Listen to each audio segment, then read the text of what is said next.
नमस्कार, आपण पाहतो आहात युग बदल न्यूज मराठी। कासारखेड येथील सिमेंट नाला बांध क्रमांक 1-2 व नाला खोलीकरण कामाचे लोकार्पण।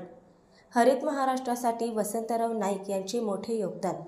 मृद व जलसंधारण मंत्री संजय राठोड। हरित क्रांतीचे जनक माजी मुख्यमंत्री वसंतराव नाईक यांनी महाराष्ट्रात राबवलेल्या विविध योजनांमुळे महाराष्ट्र सुजलाम सुफलाम झाला।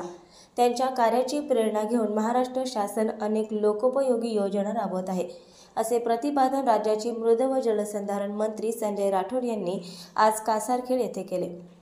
कासारखेड येथे महाराष्ट्र गोर बंजारा सेवा संघ यांच्या वतीने आयोजित नागरी सत्कार सोहळ्यात ते बोलत होते।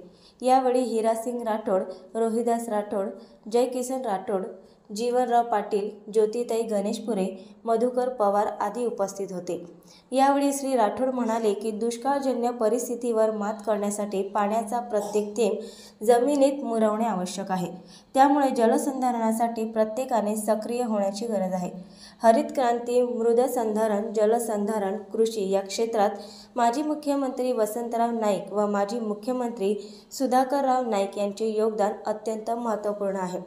यावेळी जलयुक्त शिवार अभियान 2.0 अंतर्गत कासारखेड येथील सिमेंट नाला बांध क्रमांक 1-2 व नाला खोलीकरण कामाचे लोकार्पण मृद व जलसंधारण मंत्री श्री राठोड यांच्या हस्ते करण्यात आले। नवीन अपडेट मिळविण्यासाठी चॅनलला लाईक आणि सबस्क्राईब नक्कीच करा।